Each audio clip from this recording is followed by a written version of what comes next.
Hello and welcome to episode 30 of Rival Banter. I'm one of your hosts, Luke Croft. Joining me, as always, my esteemed co host, the raptured Seth Martin.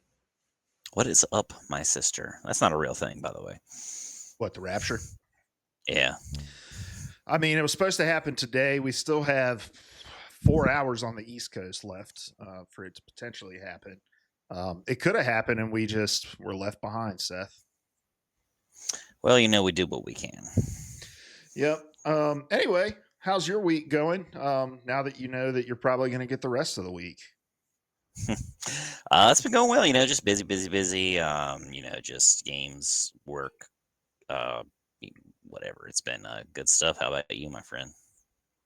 Yeah, it's been good.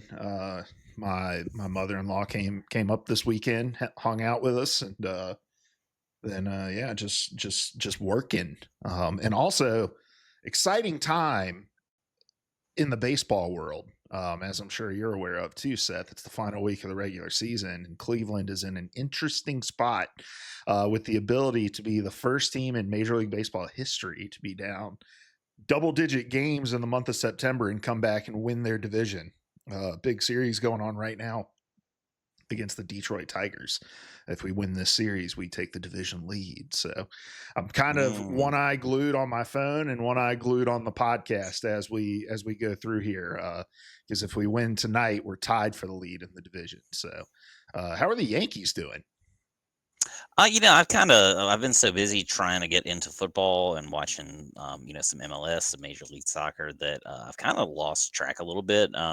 It's been hit or miss from what I do. I try to kind of peek at the scores at least, even if I can't watch a game. But just win some, lose some. I don't know the standings right now, but I mean, that's pretty standard for the Yankees. I feel like just in general, solid, but not extraordinary right now. Yeah, I think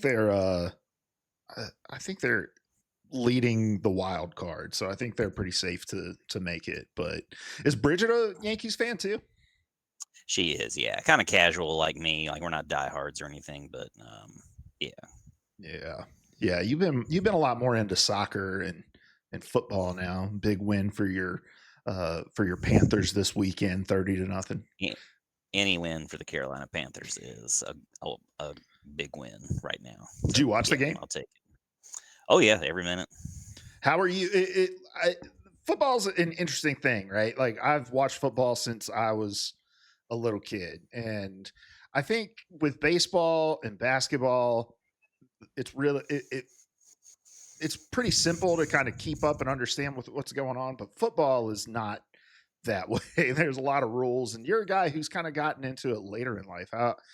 How do you like? How is catching up on the rules? Like, do you feel pretty comfortable like keeping up with what you're watching now? Yeah, more and more. I found like kind of just takes time. Like when I started with baseball, I just kind of I bought whatever it is, like the season pass, MLB TV, Mm-hmm. and I would just watch as many games as I could, like with my schedule at the time, and played MLB the Show here and there, and kind of did that a little bit for a couple of years. And I mean, it took a while, like a couple of years of just being a super casual, just kind of like taking stuff in when I could to kind of get a grasp of the game, kind of some of the ins and outs. I still can't tell you what like an infield fly rule is. I know it's a thing, but Mm-hmm. I couldn't define some of the things for you. But and some things, like when you see it, but there's a whole vocabulary that goes along with each sports. There's just a jargon.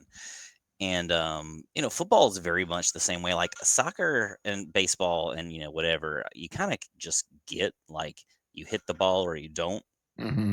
Yeah, you In kick the ball baseball, in the goal, or yeah. soccer, you kick the ball to the goal. There are little kind of rules here and there that kind of like change the game a little bit, but nothing like just crazy. Like you push somebody, you intentionally hurt somebody, you get some kind of repercussion for that. But football is just a different beast, and it's taken me. I mean, I've watched very casual football all my life, just like a couple games a season or so, but I've never really like gotten into it and tried to follow a team or anything. And so kind of now that I've gotten my like mind wrapped around a couple of other sports, this has been tricky. Football is tough. I bought Madden last year and tried it for like a month and just I mean I was dog shit terrible. And so I've just decided to try again this year. So I feel like I watch and I'm able to kind of keep track of what's going on more and more. Every year that I do these things. So I imagine in a few years I'm going to be a scholar. But right now I'm still kind of like every once in a while I have to lean over and ask Bridge, and I'm like, so why? What's the difference between what was it? There was one call the other day, and I think it was a Chiefs game. What was the term? I don't remember. It was like a word. Oh, encroachment. Mm-hmm. It Yeah. was, and I was like, "What is the difference with encroachment versus Offsides. being offsides?" Yeah, Yeah. she didn't really know either. She had never heard the word encroachment before. I was like, "Well, at least I know what the word means, but I don't know the difference in the So call." so an encroachment penalty is if the defender touches an offensive player before the snap. So offsides is just if you cross the line of scrimmage before the ball is snapped. So Is that not a false start? no, false start only happens on offense. That's when an offensive player Okay, moves before the snap. okay, And then you yeah, have just the neutral zone infraction, which is if the defender jumps across the line of scrimmage, causing somebody on the offense to move before the snap. And that's a hmm. neutral zone infraction. There's So you see, dude, this is it's stupid. There's like th- a million rules and yeah. this is the stuff, and I know like a lot of those rules are just in place to keep people from getting their fucking skulls bashed in. Or at least like not just bloodied and battered as much as possible. 'Cause, like I like to the thing that appeals to me about football. I don't know if you've ever looked at it like this, and we're probably spending too long talking about this whenever, but I don't care. I feel like football is the closest thing to like old school like war. Just like Viking tribes rolling up against like a group of Saxon soldiers or something like that. Like you're fighting over turf, you're kind of pushing back and forth. I don't know. Is that a thing? Does Yeah, that make sense? no, it makes sense. I kind of see it kind of like modern day gladiators, right? Like Yeah, because yeah, it's hyper violent. It's kind of blood sport. We play in these giant ass arenas with everybody gawking in, and we've seen people literally die on the field, and we're just like on to the next game. Like uh, yeah, I sometimes have a weird relationship with football because there are times where like something so brutal happens where it makes it hard for me to watch. I remember I was watching in college one time, and there was this running back for South Carolina. Um, I can't remember what his first name was, but his last name was Lattimore. And he got tackled low, and it got hit directly in the knee, and his leg bent back like a flamingo. And I remember like I had a hard time watching football for like a few weeks after that because I was just like, I don't know. There's some things as a human being I don't think we're supposed to subject ourselves to, and that sort of raw, Ye- unadulterated violence. And this was back when they didn't do the whole like we're not going to show the replay of that. They were showing every angle, every slow motion. Like it was yeah. terrible. Things have changed over the years for sure. Gotten a little more PG, but yeah, I think this is and I mean that's the thing, like right, like people have like post traumatic stress from combat, and so like yeah, we're probably not meant to take in like the common man is probably not really intended to take in that level of violence sometimes, but Mm, lo and behold, like we also kind of love it at the same time. Now, the biggest thing I think I've struggled with, like at least in the past, is like I feel like every sport has people that aren't great characters yeah, as people. I feel like football, you see a lot more of that than some other sports. Maybe the NBA kind of close in second. I feel like baseball still, even though you have stuff like from time to time pop up in baseball or like soccer, I feel like it's nowhere near as like just all these people are beating the hell out of their wives and stuff like that. yeah. No, it kind of sucks because it's definitely one of those like if you're a difference maker on the field and you do that kind of shit, you kind of get a pass or a lesser thing. And so there are things for me that make it kind of tough to watch football, but it's just it's a part of my fall weekends, and it has been for my whole life. I think it's interesting though that you're getting into it because I feel like in a lot of ways, like the feeling that you have when you're watching football is probably the feeling a lot of people get when they're trying to like watch an esport or something, like there are questions that you would probably have about a football game that I would never think about because I've been watching it my whole life, and I feel like that's really the same way with esports, where it's like if you don't play this game and you just try to watch it, football is probably the best equivalent to how hard it is to kind of keep up with what's going on screen. Yeah, but I mean, still, there's a difference. I feel like esports, you really need to know, like, you need to have played the game. You can, like, I've never played, well, I've played like pickup football games, like in the yard as kids or whatever. But I've never like played on any kind of amateur level or anything. So I feel like you can still get into it and watch it and like kind of learn as you go. But esports, I feel like is so different because you really have to know. Like, there's not other if it's not like a fighting game where it's just like all taking place on the one screen, like just a Mhm. person versus person. You kind of have to know the ins and outs. Like you have to know the maps a little bit. You have to know the specific rules of the games. You're not going to be able to see everybody on the field at once unless like it's just an occasional zoom out. You're a lot of the time just kind of getting little fractions of what's happening at any given time, and you kind of just have to either listen to the announcers, the shoutcasters, or like just kind of put the pieces together in context to figure out what's going on. So I think esports has a long way to go as far as that. Mhm. Even football, like as complicated as it is, you're still just kind of watching dudes run around on the screen, Yeah. and so you're able to kind of take it all in. Yeah. Yeah, I feel like a lot of esports would benefit from like standardizing a camera angle and do less of like the player point of view and more the kind of like bird's eye view where you can kind of take in the action from over the top. So you can probably tell me, and we've probably spent way too long on this, but on this Marvel Rivals podcast, this isn't Marvel Rivals podcast, by the way, if you're just joining us. I feel like how long has this been a thing? The Sky Cam or whatever they are for like college football games, Oh, where for you have like the yeah. drone view. Basically Long time. since high definition was a thing. Okay, I guess just where I finally purchased like ESPN, like in the streaming era. So I'm taking in like a buttload of college football on Saturdays, and or at least when I'm like at home chilling. So that I've been kind of impressed with that. Like it Mhm. makes you feel like you're there on the field a little bit, but of course Yeah. you don't have the announcers doing their thing.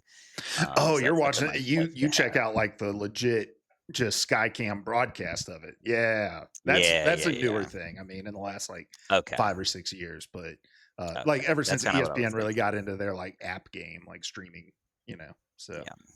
so yeah, I think esports would benefit from more kind of standardized bird's eye view angles like that. But you're right. This is a Marvel Rivals podcast, and we spent a lot of time talking about football. But this is Rival Banter. We get together every week and talk about all things Marvel Rivals, and then push it out on podcast services everywhere and on YouTube. Just search up Rival Banter, and then if you want to check us out on social media, we have a TikTok and an Instagram account at Rival Banter. Yeah, check us out any of those places and leave us comments, and we'll respond to them like we're about to get into right now. W Blood over on Spotify said, I love Angela as well, but I feel like if they buff her damage in any way, she will be too strong. Also, you can't give her CC immunity with her dash because she would have no counterplay. I think that when she slams the ground, she should ground flyers around her, and the zone she leaves should have a slow effect. Then they couldn't escape as fast, but also it's not like they can't be healed through it with her negligible damage on the ground. Quite a bit to unpack there, Seth, but we've been playing a lot more ranked over the last week or so, and I feel like I've not seen a whole lot of Angela. I've watched some high level play as well, and not seen any Angela. Um, you know, we gave our first impressions, but now that we've had a little bit of more time with her, how do you feel about where Angela's at? I don't know. I mean, I still see a lot of potential with Angela. I think people are kind of scared of her. I mean, she's a lot, right? Like you've got to kind of navigate her any given time. You've got to be able to fly around. You've got to have your healers. Your healers have to work a lot harder to keep track of her. She's a lot faster a flyer than like Iron Man Mm-hmm. or somebody like that, right? And even then, Iron Man or somebody flying high can be kind of hard to pinpoint unless you've got a cloak and dagger or whoever. So I don't know, like, I feel like that's maybe a part of it. We've kinda talked about, or we've seen some success in quick play, at least with 3 tank compositions where you've got her as kind of like a she's kinda filling in like a flank DPS role. Um, so yeah, I mean, I don't know that there's necessarily a great reason why she's not in comp. Because again, like she can deal out a lot of damage. She can do a lot, but yeah, you're right. We haven't really seen her in any of the matches that we've played this season. Granted, we're in silver, but she hasn't really been in Ignite either right now. Yeah. Well, and I feel like it's one of those things where it's just number one, the skill ceiling for her is like insanely high, and I think the skill floor for her to be effective is really high too. Where it is a totally different way to play tank as you're flying. You're not as kind of involved in just the raw taking of space. I think she has a lot of tankiness with any threat coming like towards her because she has that shield, but at any other angle, you can kind of get caught out and she dies pretty quick. And she's not in a position generally to just be getting constantly pumped with heals like a Captain America or even a Venom, like in the back line, right? Those other kinds of tanks that play her way. And at the same time, you can't really, soak up a well, I mean, you can, but, in a different way, I guess, or, in different intervals, but, it's a little harder to kinda just stay in the front line and just absorb damage, right, or block that damage. You've gotta kinda get in and out. You've gotta, again, worry about flanking, balancing, ground versus air, your time there, and, kinda what you're doing there if you wanna maximize your cooldowns and your ability use. But, yeah, for sure. I think we would just might need some more time with Angela, and I imagine she'll get probably some kind of sexy buff at some point that'll make her a lot more competitively viable or just popular in general.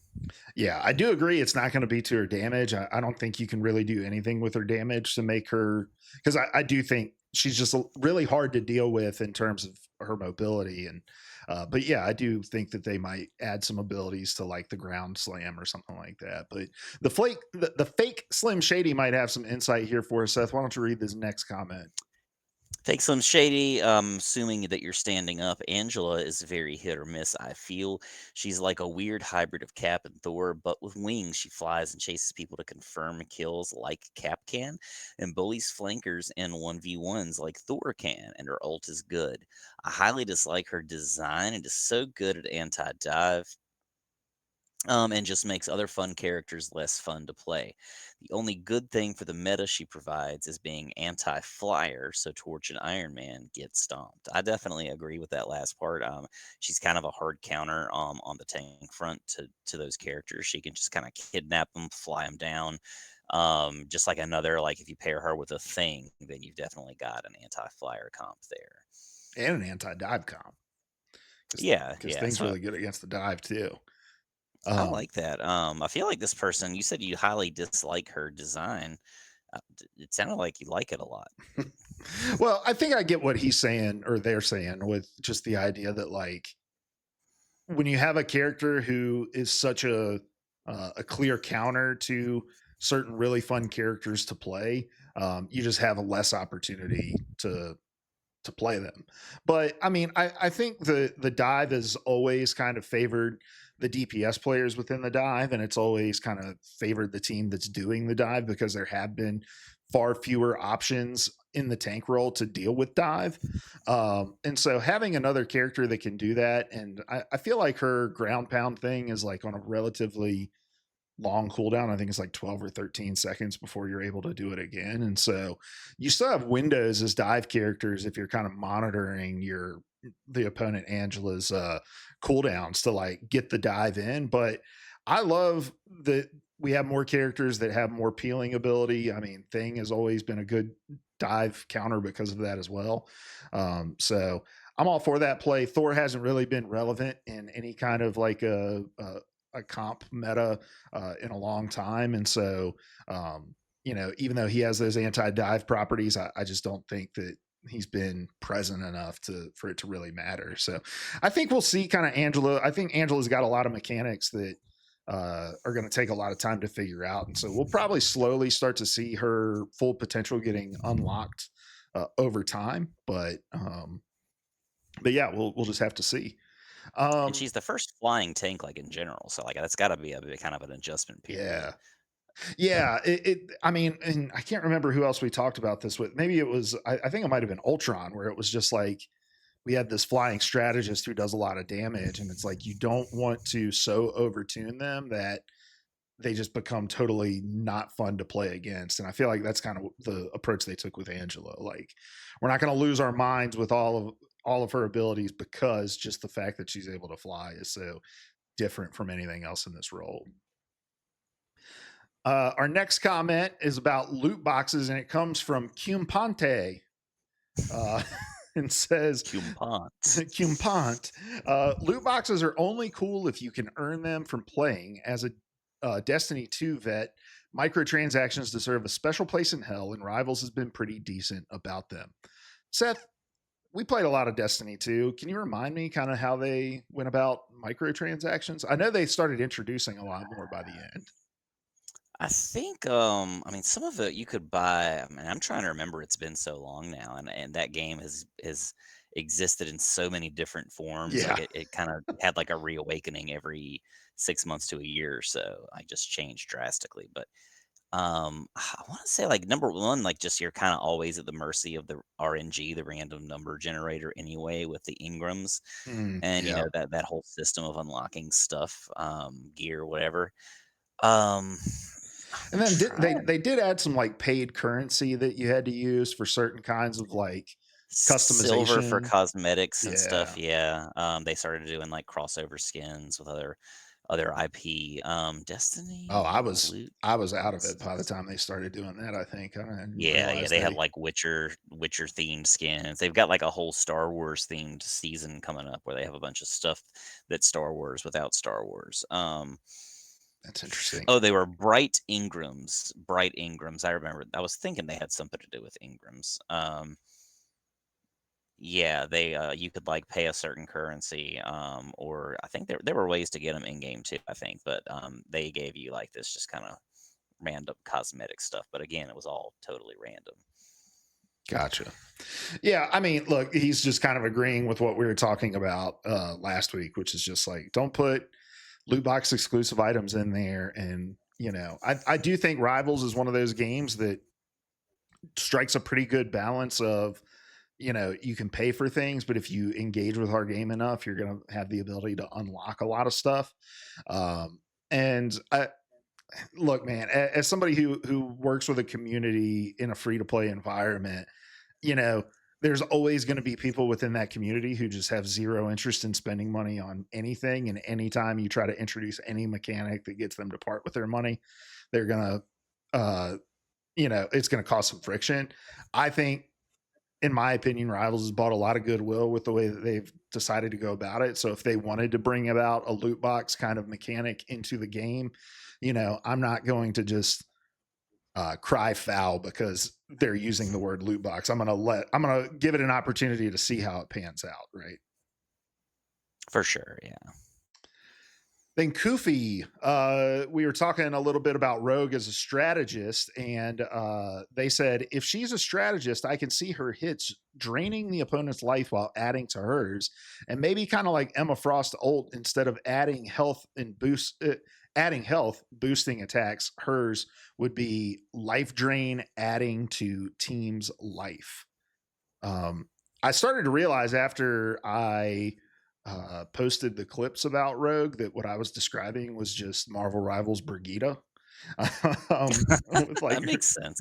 her ability to heal an area of effect uh, while doing melee attacks. Uh, I don't know, man. I've seen a lot, and I'll read this one from Ryan as well because he says, "I literally just picture Kirby and Smash. I wonder if she will stop characters from using the ability she steals for a set time." Um, and a lot of people, talking about this mechanic of like stealing individual abilities from people. Like, hey, if you attack like Luna Snow, you'll get like her snowball. If you attack Invisible Woman, you'll get her shield or something like that. I personally think that might be a little too complicated because then you're having to like remember every character, like what ability you're going to steal from them. but I don't know. Do you see something like that being a part of her kit? I mean, sure, anything's possible, right? And it's on theme, on brand for Rogue. So I mean, why not? Yeah, I don't know. How would you feel about it if it was like the opponent couldn't use that ability for a set amount of time? Um, I, I mean, it's gonna change up the game, right? So it's not totally, totally unwelcome. But yeah, it could be definitely frustrating. But I mean, that's gonna be any kind of new and weird idea at first, and then you kind of have to find ways to work around it. So I'm not totally opposed to it. Definitely could see the room for the frustration though. Hmm. I'm also just thinking about like visually, like how do you denote that she has a different character's ability? So like Kirby in Smash, when you suck another character, as they say, he'll Kirby will wear like an item, right? So like if you steal Mario's ability, he's like wearing the Mario cap or whatever. Um, I feel like you would have to have some sort of visual indication about what ability that doesn't belong to Rogue she is holding, and I'm just not sure how you would be able to do that clearly. Because like with Loki, right? He steals an ability and becomes that character. Like, so it's really easy to keep up with. But I don't know how you would do it for individual abilities being stolen. Um, all right, Seth, why don't you read this next one from Zach Doris 07? Zach Doris says, I need Gambit so bad. Beta Ray Bill too. I don't care if he's close to Thor. He's different enough that they could be creative and make him unique. Yeah, Gambit. He's speaking your language, Luke. I mean, Yeah. Gambit. I can imagine would be just so fun. And I would think would have to be a duelist in this game, and I would be totally fine with that. I mean, it fits the bill. Speaking of Bill, Beta Ray Bill, yeah, it's pretty much Thor. But again, like I Tell feel me like more about there's Beta Ray Bill. I have no idea who this is. so if you look him up, and I'm not like a lore scholar on Beta Ray Bill, but I know him. He looks cool as hell. He's like a looks like a alien horseman, dressed up like cosplaying as Thor. And he kind of has a hammer like Thor. Um, yeah, he again like pretty much looks just like him, but he's just like horseman alien dude. And there are a lot of cool stories with him I know of. I just couldn't like recite any of that lore to you offhand, but really cool. He is basically Thor in all ways, hammer and all. He even may even wield. Does he? I don't think he wields Mjolnir, but maybe He has Mjolnir Mjolnir. in at least some of these covers that come up when I'm image searching him, but in this one from Marvel Animated Universe, he appears to just be holding some sort of oversized gavel. So yeah, his is called Stormbreaker, which is I think the name of the axe in the MCU, but has the same properties as Thor's hammer, Mjolnir. So he also has a hammer. I guess it's just a different hammer. Um, okay, yeah. So I mean, that would be cool. I would hope that they would kind of differentiate him in some way. Again, we've talked about this before, but Marvel's just chock full of all these characters that are kind of the exact same person with the exact same abilities. But that you can just kind of design or contrive little differences, I'm sure, to kind of mix up their gameplay. Mhm. You've got like Captain America and Red Guardian. That's just the Russian cap. Maybe you could make Red Guardian, a duelist or something like that. Maybe not as like beefy, Yeah. like maybe kind of change the kid around a little bit to differentiate him enough from Captain America. Same thing for like Bucky Barnes has been in the Captain America role before. Pretty much same exact dude, but maybe change him around a little bit. So yeah, Red Hulk, Green Hulk, Compound Hulk, all all these guys. There's so many Undead different Hulk or Immortal uh, Hulk. Im- Immortal Hulk, which that's pretty much just Hulk, just in the far flung apocalypse or whatever. The Maestro, just like evil Hulk. Like the list goes on. I would love. any and all of those things. We got to get a maestro at least skin at some point, but that's neither here nor there. Yeah, I want more of this kind of stuff. I'm excited to see there's so much creative wiggle room they have, and to like kind of re envision some of these characters like they did with Emma. It's been done before. There's a precedent, so I have to imagine that's kind of what they have planned for some of these characters. I just imagine it'll be a while because they're probably trying to work in as many kind of like people that we know and love as we can right now that are kind of different enough from each other. Who the hell expected Angela? But here she is, and I love my big lady. Yeah, I'm not going to be shocked by anyone that they decide to put in this game. We've got Jeff the Land Shark, who I'd never heard of prior to Marvel Rivals becoming a thing. I think this is a great avenue to introduce people to new characters. I do think for these kind of characters that are like parallel to other characters, I think you do need to have the like differentiating roles, right? So if they were to add like Beta Ray Bill, I don't think they could do it as like another tank. He would need to be in some other role. It's not the exact same thing, but with like Venom and Spider Man, right, where they kind of have the same aesthetic, the differentiation in size makes it a lot easier to kind of know who's who uh, in the heat of battle as well. So um, all right, well, let's move on to the news, Seth, and talk about the newest skin coming to the store this week. It is the Hela Grim Lady costume, and we've got the trailer. I'm playing this right now. I'm not well, I do play Hela when I'm tilted. I'm not great with her. Um, this skin Yeah, I is know that sick. game. It's a good looking skin. She's got some banger skins, like the kind of null themed skin she has. I think is really cool. I've heard some people hate on that, but I think it's good. This is an awesome skin too. She's the one that hasn't gotten a ton of love, so she's well overdue.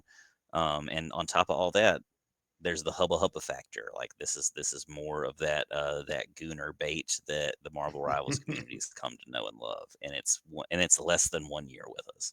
Yeah, yeah. Well, we did get the event, the Hella event during the last season that featured a new skin for her. I don't know when the last time we got a store skin for her is, but I also love this because I think we're starting to get a little bit of a sneak peek, possibly, at what might be on the way for more of the Halloween style of skins, because this trailer definitely has the kind of like, you know, it's got the scarecrows, it's got the like the phantom horses pulling the carriage at the beginning of it, and so I think that this is us starting to kind of slowly reveal what we might be able to expect as we move through October. I wasn't even thinking of that, but it makes a lot of sense. Grim Lady is the name, so it kind of has this like Grim Reaper um, element to it. Yeah, I notice it's in the timely like pantheon or whatever you want to call it, like the timely collection, kind of like so. It's I guess supposed to be more Western themed, Mm, like the Black Widow skin or the what is it the one in this battle pass with yeah, what's the his name Ultron Star skin and Lord. Star Lord. Well, Yeah, that too, yeah. So timely I could see it just kinda being westerny, but maybe it's got like a little red what was that Red Dead game mode or like the DLC, Red Dead oh yeah, something, I can't like remember what it was. zombies in the West or something like that. I could see this kinda being in that vein, but I don't know. Either way, cool as hell. Yeah, I'm loving it. Probably will just be one of those. I'll wait till they get it. That's one I want to have, but I won't do it until I get like a costume token, and she's available in that. That skin's available for a costume token. But all right, well, let's move on to the next story, which is that we got the. Is it K'un Lun? K'un Lun? I've heard K'un like Lun. in the well, at least in the what is it? The maybe lose my train of thought. The Netflix series. It was K'un Lun, but Mm. I don't know if how much they researched the proper pronunciation. It's Chinese. Seems like a cool place. There's a dragon in there somewhere. Yeah, it gives you kind of Overwatch Hanamura vibes in this trailer with the like A cherry little bit, yeah. blossoms and the architecture and stuff like this. What kind of map is this again? Is this a convergence map or a I looked for that and I didn't see it specified anywhere. Maybe I just, missed it, but I don't know. I was kind of hoping that it was going to be, the newer game mode, which I'm now blanking on the name of, but that we would resource enjoy. rumble? So I know it's not a resource yeah, rumble. yeah, Let's see, season 4 new because I know it was listed in this Marvel Rivals.gg article that we pulled up a couple weeks ago. It is a okay, convergence map, so okay, which I'm okay with that too. I mean, we had the Tokyo 1099 one get taken out of the competitive rotation, and so adding in a new one I think is good. And I don't know, convergence is probably my I don't know. How would you rank your favorite modes, Seth, between domination, convergence, and convoy? you probably know this about me. I am really bad at choosing things. I just like I panic before the decision. I'm always constant. I'm thinking about all sides of the thing. So, and I'm bad at picking favorites. Like if you ask me my favorite food, I'm gonna give you five different things, just because I can't choose. But if I don't, if I had to go, I'd go domination's probably my favorite mode Same. overall. Mhm. I don't know that I could choose between convergence and convoy. I want to say convoy just because I like. Well, no, I mean they're the same thing, just with a domination element to them. So yeah, I'm gonna go dom first, and then just like a tie between the other two. What about you? I think I like Convoy more, but I don't think it's necessarily because of the game mode itself. I think it's just I like the Convoy maps better than I like the conversions maps. I hate uh the Black Panther convergence map with a passion. I hate having a fight on that first point. Like uh it's so defense favored. And but yeah, I think I enjoy the like Idrisil and the other Tokyo convoy map a lot better. But what I like about this map is we've seen so much Clintar in the last 2 months that I thought that Marvel Rivals was only able to design dark, gooey, dreary maps. And this is just so 180 degrees aesthetically from what we've been getting over the last 2 months. And I'm so here for it, man. These are the kinds of maps I really love to play on. They're bright, they seem really wide open. The design of this is gorgeous. So I'm very excited about this map releasing, I think, this weekend, right?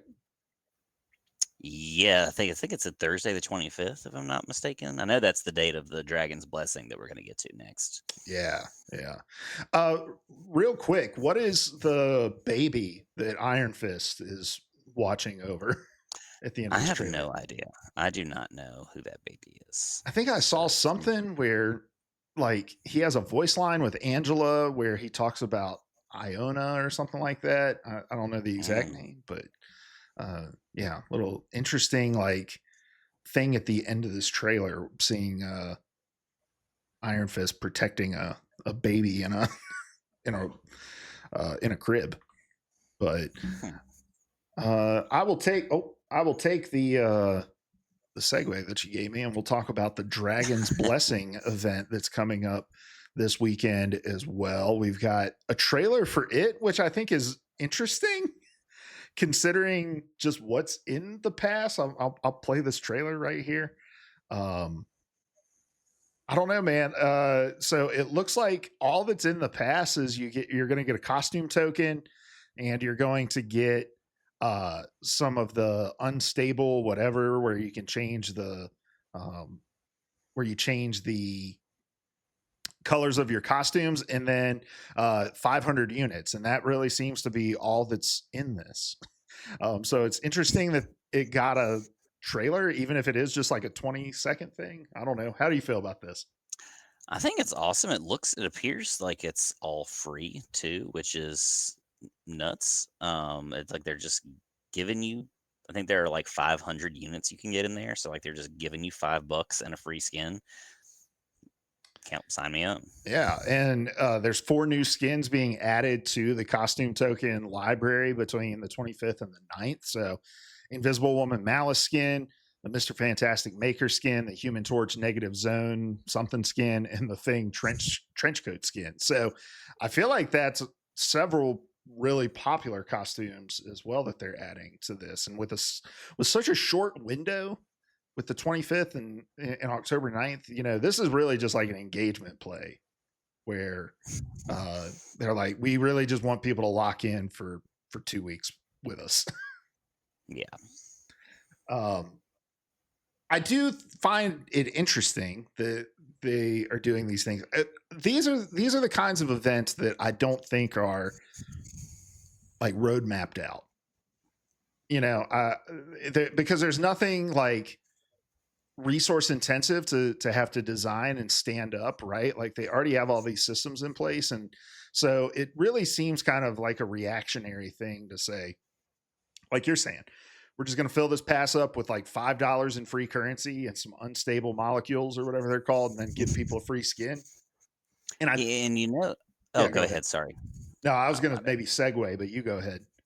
I was kind of going to segue to or kind of set it up. Like I didn't think about it until just now, but it almost makes me wonder if this doesn't have something to do with like what we planned for our last news bit, which is, do we want to go ahead and jump into that now? Yeah. I was going to have this be our topic, but I think it's a good segue, which is yeah, you go for it. So apparently, and checking out the source, this is true, at least on PC, that Overwatch, first time since Marvel Rivals has come out, less than a year later, has now this week had more players. Was it this week or this past week? Had It more was players than August. Marvel Rivals. Okay, in Yeah, through the August. month So of in all of August. August, which kind of tracks, like I mean, if we're just thinking about it, because I think everybody tends to agree that season three was kind of a lull, even though it seemed like it was going to be super exciting. So maybe that's part of it. No shade at Overwatch again. I still have a deep love for that game. I think it's so original and so fun. And we wouldn't have this game, Marvel Rivals, without it. It's the pappy of this thing that we love. But yeah, this almost makes me wonder, like, is this kind of a ploy? Just, hey, take $5, take one of these skins. We've added some more to kind of the free repertoire for these costume tokens.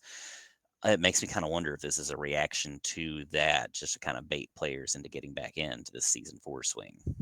Yeah, and I don't necessarily think it's because like NetEase looked and was like, "Oh shit, Overwatch overtook us. We better do something," right? But I do think we've seen this consistent trend over the last few months of the player base for Marvel Rivals going down and down, right? And I need to look. I'm interested, and I might pull this up, but at the Steam charts, how much of a spike the game got with season 4 and with Angela, right? I I don't think Angela is really a get people to tune in kind of a character edition like Blade or even Phoenix was. She's not like a marquee fighter kind of thing. She's not the person that you advertise on the billboard. So yeah, that may be a detriment. Of course, we've got Daredevil to look forward to. Maybe that's kind of the logic behind putting him second in the season rotation. But yeah, I agree. It's so hard. Like I've been wondering myself, as we talked last week about how I've been getting into Fortnite too. I'm trying to do all the things, if you can't tell out there, people, as I'm approaching middle age. But as I talk about children's games, but whatever. Thinking about Fortnite a lot, and like just had the longevity of that game and how like it still is consistently in the top. It was above both of these games in this roster or this rotation, right? For the August most played games, Fortnite is number 5, Hmm. and it's down a spot in August, but still number 5. That game's been out since 2018 or whatever it is. Like my God. And so, like the thing about that game, and I think the thing that has kind of wrapped me in, just like on a sociological level, is that it's just everything. It's pure joy. Like it's this place where you can kind of be any of these characters that you want to be just at any given time, whether you have to pay for them or earn them or whatever. You can like be any of your favorite people from your favorite media just about, and if not yet, then probably soon. You can make your own games. You can play different versions of the same game, kind of all kinds of different spins on the core like battle royale concept. It's basically like Roblox. You have, did you know there are like 3 to 4 different season passes going on at any given time in Fortnite. No, I have no. I mean, I know they've kind of made themselves into a Roblox style, It's a builder and stuff. whole I mean, like, and they've got, like, a Rocket League-esque kinda racing game, not like the Hmm. soccer stuff, but, like, racing. There's a whole, like, Fortnite festival thing that goes on. There's a Lego, like, kinda Minecraft-y Fortnite Hmm. experience with the Lego brand. So this game is just, like, everything all at once, and I think that's the package that appeals so much to people because it can do whatever. There's a battle royale, just like regular Fortnite season pass. There is the OG season pass, which gives you like old skins, maybe redone or old stuff. There's a Lego season pass. There's a music pass that gives you skins and songs for your menus and stuff like that, so you can kind of like change the songs and the stuff that you look at between games. And then there is a Lego pass. And then if you don't want to buy all those separately, you can pay $12 a month to be part of the Fortnite crew. And that gives you access to all 4 of those passes at the same time. Plus, it gives you like 1,000 V-Bucks a month or something like that. Which is, I feel like that's brilliant. Like that's one of the it, smartest things I've ever heard from a business standpoint. If you want like to like for this kind of a live service model, that they like mastered this thing. It's why they're the biggest game in the business. Outside of Minecraft or Counter Strike 2. Yeah, and I don't know, man. Like, I do think that there are some sort of untouchable games, and Roblox, Minecraft, Fortnite, I think are those kinds of games where uh, they've carved out their audience so well and understand their audience so well, and what it is that they're asking for. And I feel like Fortnite adds in new things at like a breakneck pace as well. There's just always something new, new characters, new game modes, new events to jump into. And I also think that Fortnite is just really approachable as a casual player too. Like, you don't have to be super sweaty in order to uh, kind of find your home there. That's not to say that those kinds of sweaty games can't top the charts. I mean, Counter Strike 2 and CS:GO are in the number one spot of this, and 20 years later or whatever it is, yeah, right? that's as sweaty as it gets. Yeah, and so, like, it's just how do you keep these things alive? And I think that's what Rivals is trying to figure out or, like, establish as a brand. So, like, right now we're in kind of a growing pains phase. Like, think about how popular Helldivers was. Helldivers 2 when it launched, uh, just over a year ago, year and a half or something like that. It was part of that kind of busy rush, I feel like, at the end of 2024 or so, or at least, like, in the fall, winter season. That game was so much fun and it like just took the world by storm and it still has a pretty like respectable player base, but like everything's gonna kind of peter off after a while if it's not dynamic enough. And again, think about how much Fortnite has changed from what it was. It was originally like a full price game that had Hmm. nothing to do with battle royale. Then it, Yeah. totally reinvented itself, and it has kind of continued to do so in like in a way that people really respond to. So that's what I'm sure we've got to kind of get to. Rivals is a pretty sweaty game right now. I think it's got it's working on it. It's getting there, but I think it's got a few issues and kinks to kind of work out, some growing pains in 2025. And it's probably taking a lot from Fortnite and from other games that are as big or bigger than it is. It's I mean, to be only still like a year old, being in what spot was it, 6? No. Where was it? 16. Yeah. Not terrible, not bad. I mean, Helldivers is right above it still, Overwatch 2, and then of course COD, whatever. But still respectable just to be a year old and to have gone through its first like lull, or its first kind of like mid-level season. I'll take it. I'm not scared for the game or anything like that. And especially because they're competing against, I think, two kind of similar games with Overwatch and Valorant that are a lot more mature and a lot more just in terms of its design and like its community and its rhythms.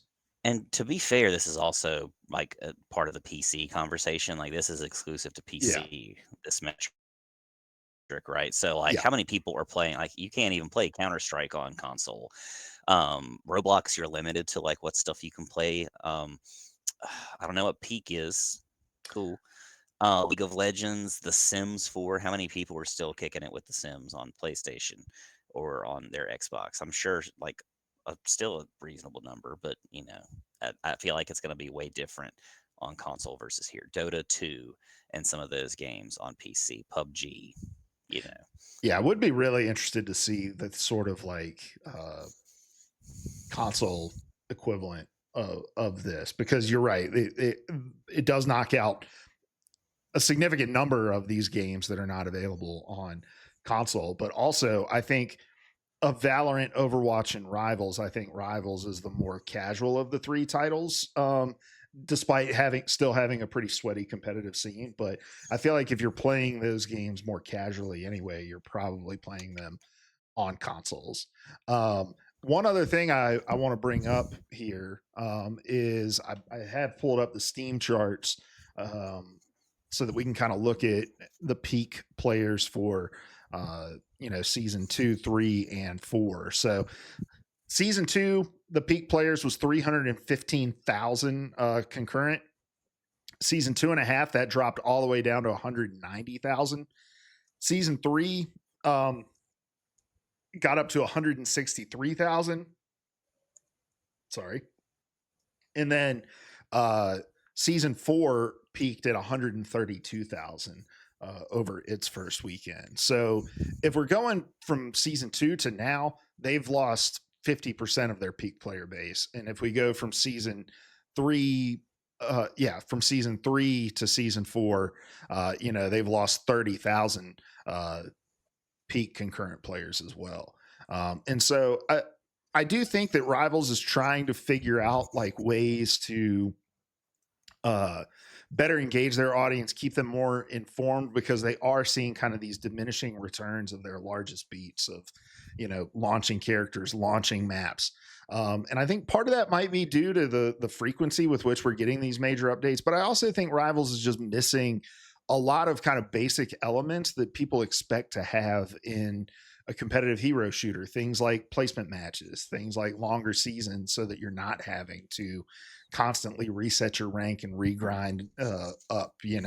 I think those are things that we see more in the battle royale space. I mean, Apex has like pretty notoriously short seasons as well, but yeah, I think you're right, they're still figuring it out, and I think that there are certain things that players have come to expect from a game like Overwatch that if Rivals doesn't have it, they're just not going to play. Placement matches, role queue, those kinds of things. And Rivals is going to have to try to figure out who they are, what they want to be, and how much they want to take from those places.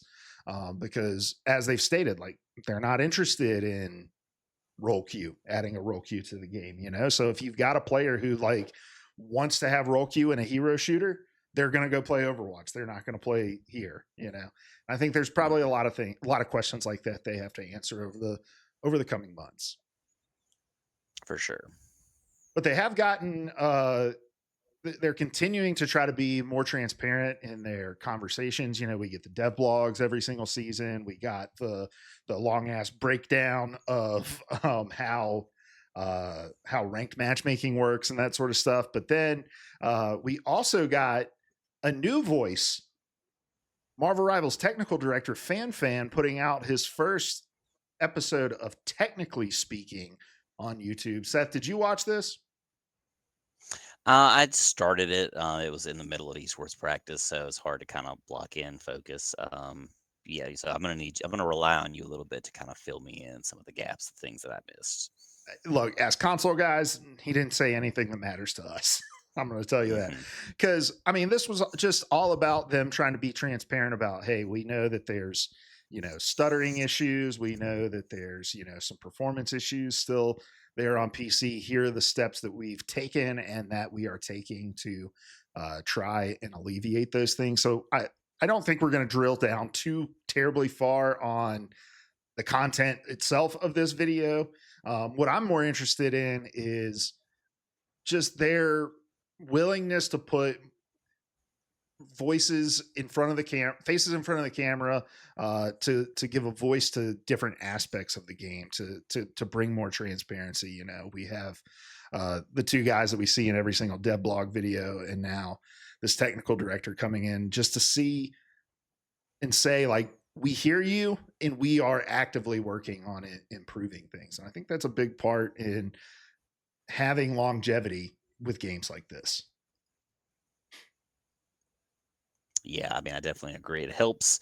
It's nice to have that transparency again. For what it's worth, it doesn't really matter to us as console players, but if at some point maybe it will. So it's nice to kind of have that community, kind of like Deej or whoever, in the Destiny community way back when. They used to do a really great job of like reaching out and staying involved in the community and keeping them in the loop about things. So I appreciate that stuff. It's great to have, even though it's maybe not always necessarily relevant to everyone. Yeah, yeah, and I want to see more of this sort of stuff. And I think there's certainly a willingness for them to have these conversations and do these kinds of things. You know, they've also done some like one-offs about the art in the game and stuff like that too. But the more you can kind of peel back the curtain and make your community feel like they are not just being listened to, but that they are a part of that development process, I think that's something that's really been missing in a lot of other hero shooters. You know, I think Overwatch has done a better job of that over the last few years, but you know, we were screaming for stuff there in that like long ass content drought, you know, the goats meta and all that. Like the community was screaming to be heard on different aspects of the game, and it just took time. So for Rivals to be at this stage of the community development of their game, I think is really good. But um I think the community needs to step up and also be as mature and kind of uh good faith engaged as the development team is. Because going back to the previous topic, I think a big reason that there's a lot of drop off is I think Marvel Rivals is uniquely toxic with its community. I've never played a game where people are just so quick to give up. Uh, whether it's Yeah. you lost the first fight or somebody didn't pick the team up or the character, like, and I don't know how you adjust for that or how you develop around that kind of a community. Sometimes it's just like the nature of the beast. And with Rivals being all superheroes, maybe there's just an audience that's skewing younger. And you're far more reliant on your teammates than you are on like a Fortnite or even like a Call of Duty Warzone or something like that. I don't know. I don't know how you solve for that issue. Yeah, I mean, somebody's got to get paid a lot of money to figure that out, because it ain't me. But yeah, I think that most people would probably agree that that's the primary issue with the game right now is just the toxicity of the community itself. But that's an issue that we've dove into time and time again.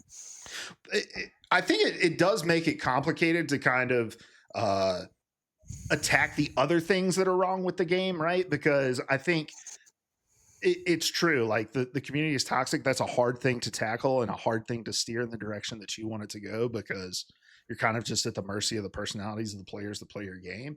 But I think it also makes it a lot harder when you invest time thinking that, hey, fixing this other issue is going to bring players back. And so you invest the time and the energy into doing it and you don't see the result of the players coming back. And it's like, oh, yeah, because at the end of the day, people aren't playing this game because of this thing we have very little control over, which is the perceived personality of our community. Hmm.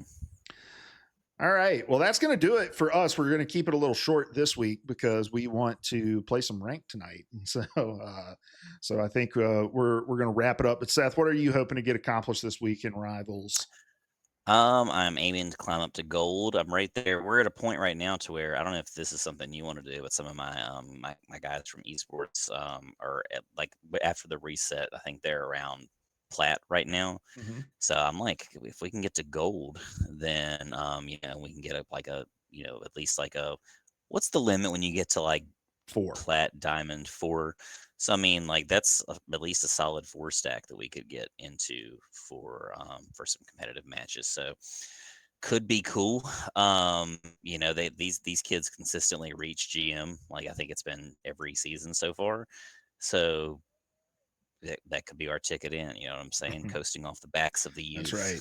That's right. Getting carried by esports high school stars. Hmm. Hmm. My shining stars. Yeah. Uh, cool. Yeah, I'm hoping to get there too. I'm almost done with my summer event pass, and I'm on like page 5 or 6 of the battle pass already. So, kind of mowing through that. But yeah, all right, guys. Well, appreciate everybody tuning in.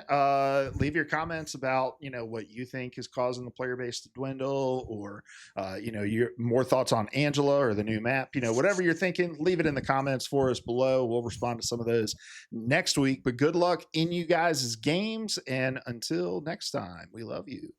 Goodbye. Bye.